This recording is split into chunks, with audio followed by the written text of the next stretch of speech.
हमने अभी शिक्षकों को, शिक्षा मित्रों को, अनुदेशकों को, रसोइयों को, आंगनबाड़ी और आशा वर्कर को भी 5 लाख की कैशलेस सुविधा उपलब्ध करवाई है, 5 लाख की। और धीरे धीरे करके हम लोग बीमा कंपनियों से बात कर रहे हैं, कुछ उद्योग जगत दे, कुछ सरकार दे, क्या हर श्रमिक को हम स्वास्थ्य की सुविधा उपलब्ध करवा सकते हैं जहां ईएसआई के हॉस्पिटल नहीं है। ईपीएफ की गारंटी देने की व्यवस्था करने की दिशा में आगे बढ़ रहे हैं। और इसके लिए हम लोगों ने प्रदेश के औद्योगिक विकास के आयुक्त को, जिसमें औद्योगिक विकास के एडिशनल चीफ सेक्रेटरी और प्रिंसिपल सेक्रेटरी लेबर को भी रखा है, उद्योग जगत के भी और श्रमिकों के प्रतिनिधियों को रखा है। ये सभी लोग तत्काल इन कार्यक्रमों को आगे बढ़ाए, अच्छा मानदेय, अच्छा भुगतान और उसमें कोई कटौती ना हो, यह भी सुनिश्चित करने के लिए कहा गया है। तो औद्योगिक अशांति पैदा करने वालों से उससे सावधान रहिए, उनको सफल मत होने दीजिए। यह वही राज्य है जहां 2017 के पहले उद्योग तो नहीं लगता था, लेकिन जो उद्योग थे उसमें तालाबंदी जरूर होती थी।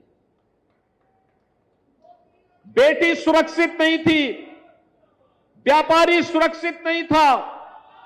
ये मुजफ्फरनगर हो, शामली हो, मेरठ हो, बुलंदशहर हो, गाजियाबाद हो या मुरादाबाद, बहनों और भाइयों, यही स्थिति होती थी।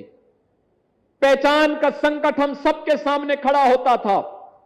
आज जब पहचान का संकट नहीं है, आज जब नौकरी और रोजगार मिल रही है, आप लोग पूछते ही नहीं थे। मुझे विश्वास, यानी 17 में जब हम लोग आए थे, उत्तर प्रदेश पुलिस में भर्ती करनी थी, कोर्ट का स्टे था। कोर्ट ने जो मानक तय किए थे, जो नियमावली तय करने के लिए कहा था कि आप इसके अनुसार भर्ती करिए, उससे पहले की सरकार नहीं करना चाहती थी, क्योंकि उनको भाई भतीजावाद करना था, उनका अपने लोगों को भरना था। हम लोग आए, मैंने पूछा भाई क्यों नहीं भर्ती हो रही है, मुझे बताया गया कोर्ट ने कुछ आदेश किया। मैंने कहा जो कोर्ट ने आदेश किया युवाओं के हित में तो करो, उसको लागू करो। मैंने कहा कितनी भर्ती हो सकती है? उन्होंने कहा हमारे पास ट्रेनिंग के लिए केवल 3000 की क्षमता है। आप सोचो 2017 में 3000, और अभी गत वर्ष हमने जो भर्ती की है 60,244 की। ये सभी 60,000 युवा यूपी का, जिसमें सर्वाधिक मुजफ्फरनगर और बागपत का नौजवान है। ये उत्तर प्रदेश के ही सेंटर में ट्रेनिंग ले रहा है और 20 तारीख को उनकी ट्रेनिंग पूरी हो रही है। 20 तारीख के बाद वह भी पुलिस का बिल्ला लगा करके यूपी पुलिस का पार्ट बन करके अपनी ड्यूटी देगा थानों में, बेटी भी और नौजवान भी।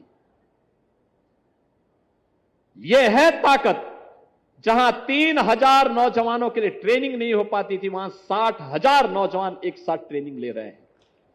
बहनों और भाइयों, यह तब हुआ जब प्रयास किया गया। और मैं इसीलिए कहना चाहूंगा, औद्योगिक अशांति पैदा करने वाले लोगों से सावधान रहें।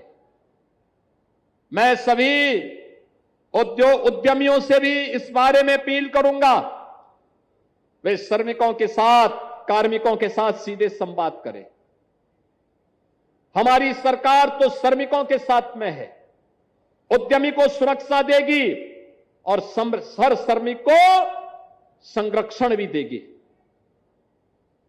उनका उचित मानदेय देगी। हमने ऑलरेडी गत वर्ष ही कारपोरेशन गठित कर दिया है और गठित कारपोरेशन के माध्यम से इसी महीने उसकी सिफारिश लागू होने वाली है, जिसमें हमारा सफाई कर्मचारी हो, आउटसोर्स में काम करने वाला कोई भी नौजवान, उसको न्यूनतम मानदेय की गारंटी होगी। उसको जो गारंटी सरकार देगी उतना पैसा उसके अकाउंट में जाएगा। कोई मीडिएटर उसके हक पे डकैती डालने का काम नहीं कर सकता है। और जब इस दिशा में कार्य किया जा रहा है, ये कार्य हम लोग केवल सरकारी भवनों पर ही और सरकारी विभागों पर लागू नहीं करने जा रहे हैं।